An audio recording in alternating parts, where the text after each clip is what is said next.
আকাশে প্রচণ্ড মেঘ আর আমরা চলে এসেছি ছাদে।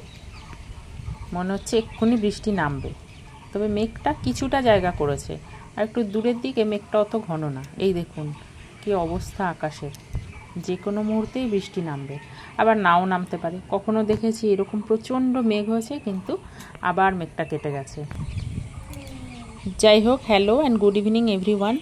এই মেঘলা বিকেলে আমার নতুন আরেকটি ব্লগে আপনাদের সবাইকে স্বাগত। আশা করি সবাই ভালো আছেন, আমিও ভালো আছি। তবে এই ওয়েদারটাও খারাপ লাগে না, মানে এরকম মেঘলা হয়ে আছে, চারিদিকে আবছা অন্ধকার, এই সময় ওয়েদারটাও কেমন একটা ঠান্ডা ঠান্ডা হয়ে যায়। যদিও এখন বর্ষাকালে ওয়েদার ঠান্ডাই, কিন্তু সেই সাথে প্যাচপ্যাচে ভাবটা কিন্তু রয়েছে। কিন্তু এখন প্যাচপ্যাচে ভাবটা অতটাও লাগছে না, আর ওয়েদারটা একটা কেমন আলো হয়ে আছে, মানে খুব আলোও না অন্ধকারও না, এরকম একটা পরিস্থিতি হয়ে আছে। আর ওই দেখুন রাস্তা দিয়ে কি আসছে।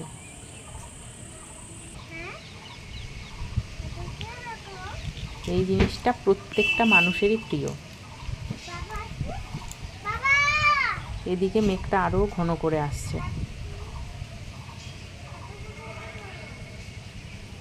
তবে খুব সুন্দর লাগছে জানেন তো, আমরা ছাদে আছি বেশ অনেকক্ষণ, বেশ ভালো লাগছে দেখতে। যদিও বৃষ্টি নেমে গেলে দৌড়ে পালাতে হবে, কিন্তু এখনও যতক্ষণ নামেনি ততক্ষণ একটু উপভোগ করাই যায়, তাই না?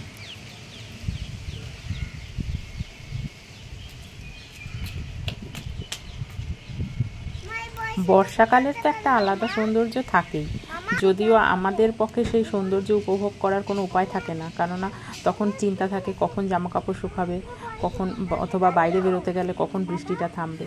কিন্তু এই সময়টা যেটা হচ্ছে এখন, না হচ্ছে বৃষ্টি আর না লাগছে গরম, বেশ ভালো লাগছে।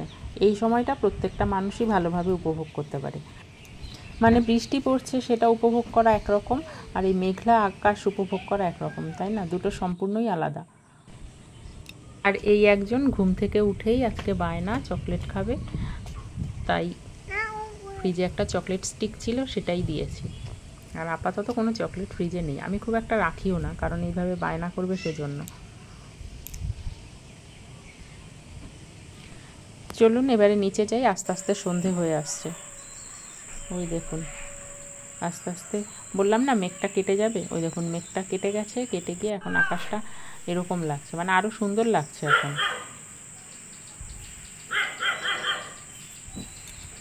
মেঘটা আস্তে আস্তে পুরোটাই কেটে গেল। এবার আমার আবার নিচে গিয়ে খাবার বানাতে হবে, মানে বিকেলের খাবার। চকলেট খেলে তার পেট ভরবে না, সেই জন্য সে কী খাবে সেটাও আমার এখন রেডি করে রাখতে হবে। তারপর আবার সন্ধে দেওয়াও বাকি আছে। দেখেছেন পুরো মেঘটা কেটে গিয়ে কীরকম লাগছে। এখন আকাশে যেটুকু মেঘ আছে সব ভাসা ভাসা, তবে দেখতে বেশ ভালো লাগছে। আর এই দিকের আকাশটা পুরো লালচে হয়ে গেছে। চলে এসেছি রান্নাঘরে, এবার খাবার একটু বানাবো ভাবছি। ওই একটা প্যানকেক টাইপের বানিয়ে দেবো, ডিম দিয়ে আর আলু দিয়ে। এটা খেতেও ভালো লাগে আর বাচ্চাদের পক্ষে স্বাস্থ্যকর, মানে উল্টোপাল্টা কিছু বিকেলবেলা খাওয়ার থেকে এটা দিলে ওই খাবারের, মানে উল্টোপাল্টা খাবারের অতটা ইচ্ছে ওদের থাকবে না, বিশেষ করে চিপস বা চকোলেট এগুলো খাবার ইচ্ছেটা থাকবে না। আর এটা খেতেও বেশ টেস্টি, সেই জন্য আমি বেশিরভাগ সময় এটা বানিয়ে দিই। আজকে একটু আটা মিক্সড করে দেবো, কখনো কখনো শুধু ডিম আর আলু দিয়েও বানিয়ে দিই। আর গাজরটা আমার কাছে নেই, এর মধ্যে গাজর গ্রেট করে দেওয়া যায়, মানে আপনি অন্য যে কোনো সবজিও দিতে পারবেন গ্রেট করে। গ্রেট করে দিলে কি হয়, একটু তাড়াতাড়ি হয়ে যায়। আর টুকরো টুকরো করে দিলে ওইটা চাপাটিটা একটু ভেঙে যেতে থাকে, কিন্তু এইভাবে দিলে ওটা ভাঙার সম্ভাবনা একটু কম থাকে, মানে ওটা ধোসার মতন এটা ছড়িয়ে দেওয়া যায়। তেল আপাতত গরম করে আমি এবার এটা ঢেলে দিলাম। এর সাথে একটা ডিমও মিক্স করে দিয়েছি।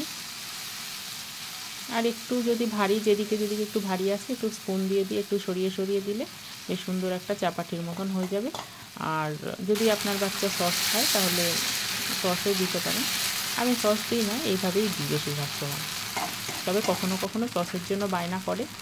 আমাদের সসটা তো একটু ঝাল সস, মানে ওই টমেটো চিলি সস, আর ওই জন্য ওর জন্য শুধু একটা টমেটো কেচাপ নিয়ে এসেছি, যেটাতে শুধুমাত্র টমেটো আছে। এর জন্য খাবার বানিয়ে দিচ্ছি।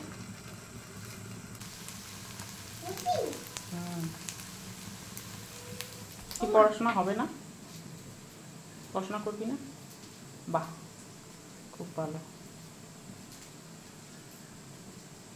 পড়তে বসো গিয়ে, যাও, আমি এটা নিয়ে আসছি। ঘাম, যাও।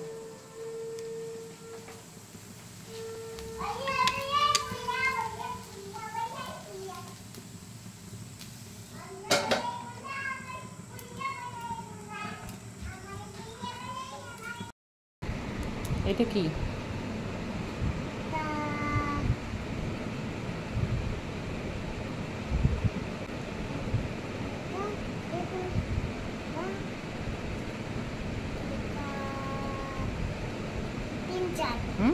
Very good. এটা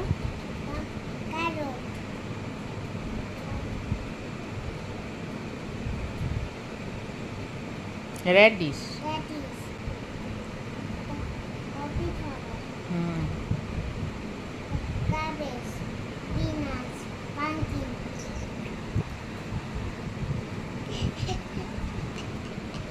এটা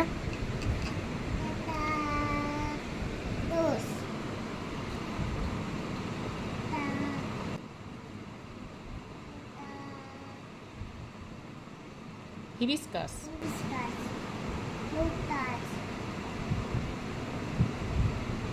মারিগোল্ড।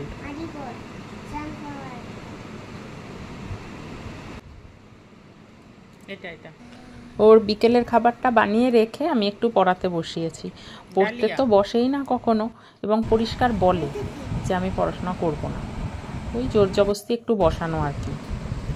পড়তে বসলেই জল তেষ্টা পায়, টয়লেট পায়, এইরকম সব সময় এরকম একটা ব্যাপার থাকে তার। যাই হোক, আর এনার্জি নষ্ট করে লাভ নেই। ও পড়াশোনা এমনিও করবে না, তার থেকে বরং খেয়ে নিই। দিয়ে খা, ওটা রাখ।